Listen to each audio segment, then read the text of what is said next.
ഞാനൊന്നും മടങ്ങി വരാം. രഞ്ജിത്ത്, ജോൺ പെരുവന്താനം പരിസ്ഥിതി പ്രവർത്തകൻ നമുക്കൊപ്പമുണ്ട്. ശ്രീ ജോൺ പെരുവന്താനം, ഈ വയനാട് ദുരന്തമുണ്ടാക്കിയത് സംസ്ഥാനത്തിന്റെ തെറ്റായ നടപടികളാണ് എന്ന ആക്ഷേപം ഉന്നയിക്കുന്നത് കേന്ദ്ര സർക്കാരാണ്. കേന്ദ്രമന്ത്രി തന്നെ ഈ ആക്ഷേപം ഉന്നയിക്കുന്നുണ്ട്. ഇതൊരു വലിയ തർക്കത്തിലേക്ക് പോവുകയല്ലേ? തർക്കത്തിലേക്ക് പോയാലും പോയില്ലെങ്കിലും നമ്മുടെ ഭരണാധികാരികൾ പരിസ്ഥിതി പ്രശ്നങ്ങളോട് എടുക്കുന്ന നിലപാട് വളരെ നിരുത്തരവാദപരവും തെറ്റായതുമാണ്. അതുകൊണ്ട് തന്നെ കഴിഞ്ഞ എത്രയോ വർഷക്കാലമായി കേരളത്തിൽ വ്യാപകമായ വനം കയ്യേറ്റമുണ്ട്, അനധികൃതമായ ക്വാറികളുണ്ട്, റിസോർട്ടുകളുണ്ട്, ടൂറിസം വ്യവസായമുണ്ട്, നിയമവിരുദ്ധമായി ചെങ്കുത്തായ വൻമരകളെ വെട്ടിപ്പൊളിക്കുന്ന റോഡുകൾ നിർമ്മിക്കുന്നു. ഇതിനെല്ലാം സർക്കാരിന്റെ ഒത്താശയാണുള്ളത്.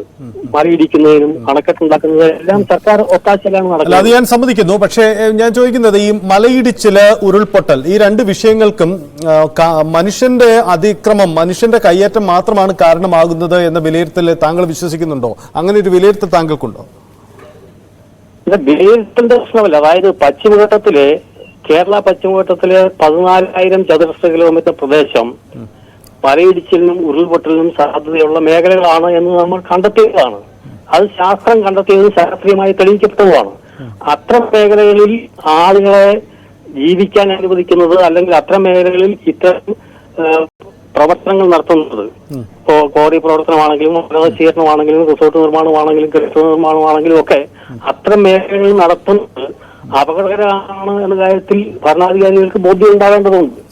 ആ ബോധ്യമില്ലാതെയാണ് കേവലം സാമ്പത്തിക മാത്ര താല്പര്യത്തിന്റെ അടിസ്ഥാനത്തിലാണ് നാളിതുവരെ നമ്മുടെ നാട്ടിലെ വികസന പ്രവർത്തനങ്ങൾ ആസൂത്രണം ചെയ്യപ്പെട്ടിട്ടുള്ളത്.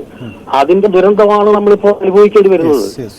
ഒരു കാര്യം, നമ്മൾ ഈ വയനാടിന്റെ പുനരധിവാസം ചർച്ച ചെയ്യുന്ന ഒരു ഘട്ടം കൂടിയാണ്. അപ്പോൾ വയനാട് പൂർണ്ണമായും പുതിയൊരു ടൗൺഷിപ്പ് ഉണ്ടാവും. അങ്ങനെയെങ്കിൽ ഈ പരിസ്ഥിതി ലോല മേഖല ഒരു തരത്തിലും ബാധിക്കാത്ത മറ്റൊരു സുരക്ഷിതമായ ഇടത്ത് അവരെ പുനരധിവസിപ്പിക്കണം. അത് സർക്കാരും സമ്മതിക്കുന്നുണ്ട്, താങ്കളുമൊക്കെ അതിനോട് യോജിക്കുമായിരിക്കാം. നമുക്ക് അവശേഷിക്കുന്ന മലയോര മേഖലകൾ, ഇടുക്കി ജില്ലയുടേതാവട്ടെ മറ്റ് മലയോര മേഖലയിലുള്ളതാവട്ടെ, അവിടെയുള്ളവരെയെല്ലാം ഒരു സുരക്ഷിത ഇടത്തേക്ക് അവരെ മാറ്റി താമസിപ്പിക്കുക, അത് ഒരു പ്രായോഗിക നിർദ്ദേശമാണോ? അങ്ങനെ നമുക്ക് ഉൾക്കൊള്ളാൻ കഴിയുമോ? പ്രായോഗികമാണ്. കേരളത്തിൽ 19 ലക്ഷം ഏക്കർ ഭൂമിയാണ് അനധികൃതമായി വിദേശ കുത്തകകൾ കൈവച്ചിരിക്കുന്നത്.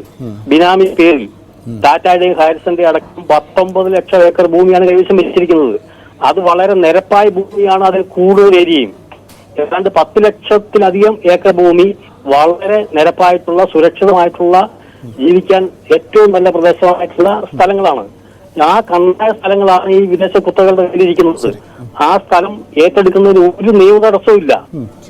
ആ ഭൂമി ഏറ്റെടുത്ത് ഈ പശ്ചിമഘട്ടത്തിലെ ദുരന്ത മേഖലകളിൽ താമസിക്കുന്ന മനുഷ്യരെ മാറ്റി പാർപ്പിക്കുക തന്നെയാണ് വേണ്ടത്.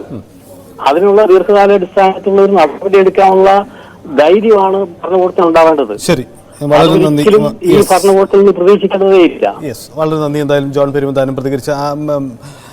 രഞ്ജിത്ത്, നമുക്ക് ഈ പരിസ്ഥിതി അവരെ എങ്ങനെ മാറ്റി താമസിപ്പിക്കാം, അതൊരു വിഷയമാണ്. അതിനപ്പുറം ഈ കേന്ദ്ര സർക്കാർ ഇങ്ങനെ ഒരു സ്റ്റാൻഡ് എടുത്താൽ ഇനി തുടർന്ന് അങ്ങോട്ടുള്ള ഈ വയനാടിന്റെ പുനരധിവാസ പ്രവർത്തനങ്ങളിലടക്കം ഇപ്പോൾ സംസ്ഥാന സർക്കാർ ഒരു വീഴ്ച വരുത്തി എന്ന തരത്തിൽ കേന്ദ്രം ഒരു നിലപാടെടുക്കുന്നത് ഇനി അങ്ങോട്ടുള്ള കേന്ദ്ര സംസ്ഥാന ബന്ധങ്ങളെ പോലും ബാധിക്കുന്ന ഒരു വിഷയമായി മാറുമോ ഈ കാര്യത്തിൽ?